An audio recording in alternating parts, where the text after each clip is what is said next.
5 of the people responsible for taking the time to build a cardboard tower, people it with figures cut from brown paper, position a nameplate and tape in several flaws on their bonfire effigy, have handed themselves into police after the video went viral.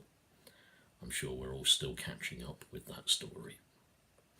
Whether or not this was for their own protection is hard to tell. People are human, people lost loved ones, people are still grieving, and people remember faces on video posts. These 5 faces have been shown in close-up in the press now as well, laughing and joking about the little ninjas inside the burning tower. These mainly white British faces could have been your neighbours, flying the cross of St. George that night and laughing as the whole structure crumbles.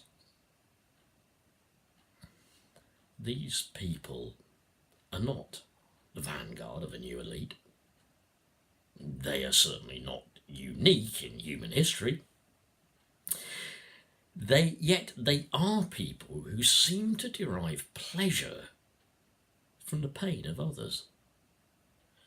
They remind me of hunt followers, or what are sometimes called the whipper-ins. These people follow a hunt, often on quad bikes, directing the hounds, signalling to the riders where the exhausted fox has run for cover. They are often respectable working people.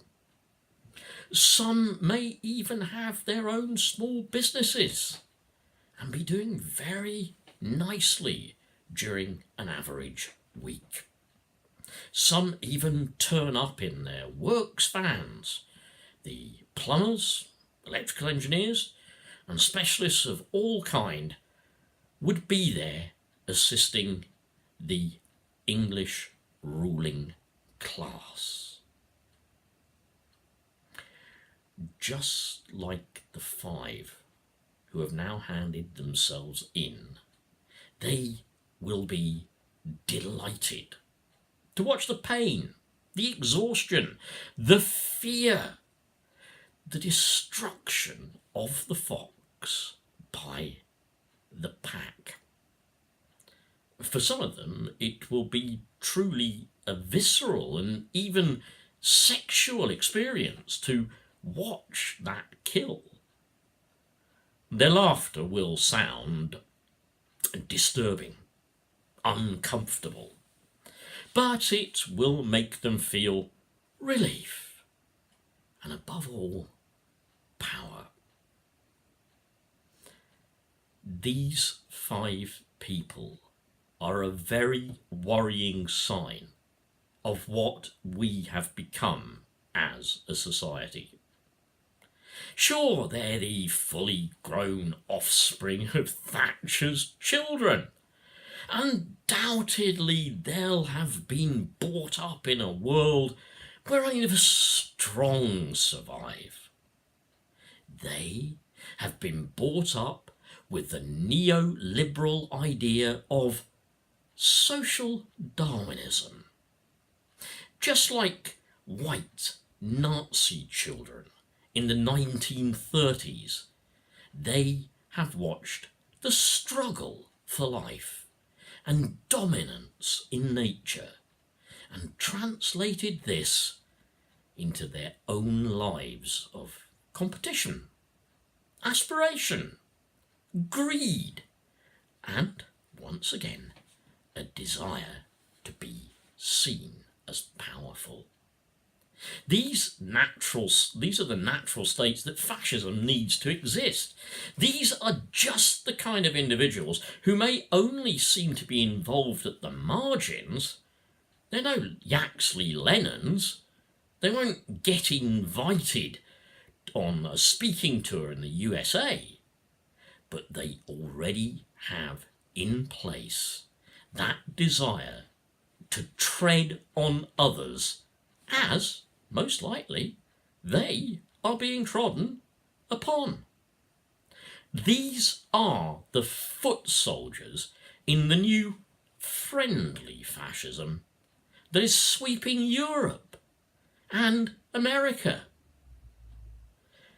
They are not going to be out there giving the straight arm salute on the street where you live, but you can bet they would have been there, smirking behind their hands as the SS forced the Jews to clear snow on the streets of Vienna. It now comes as no surprise to discover that at least two of the persons involved herein are regulars at the local Conservative club. Neighbours have since reported that they have taken down the St. George's flag.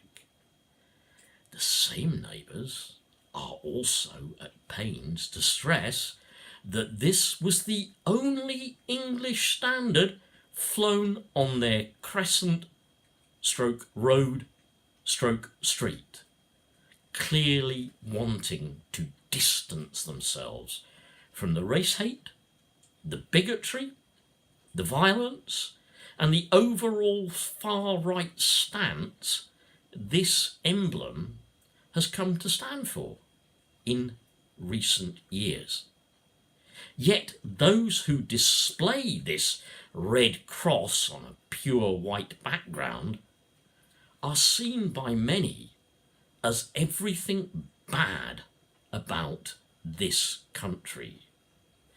In this case, it appears that those who held the celebration were partly encouraged to by the householders who needed, and get this, an excuse to drink heavily. There are, of course, stories of them often being drunk, and one resident remarked that they are particularly rowdy.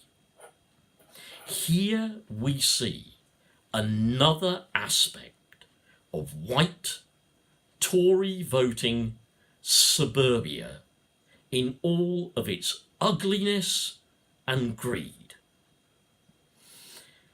The Tories, of course, are already feigning outrage at these people and what they have done. However, in many a Tory hardened, hate-filled heart, these straight talkers, these true Brits, will be admired.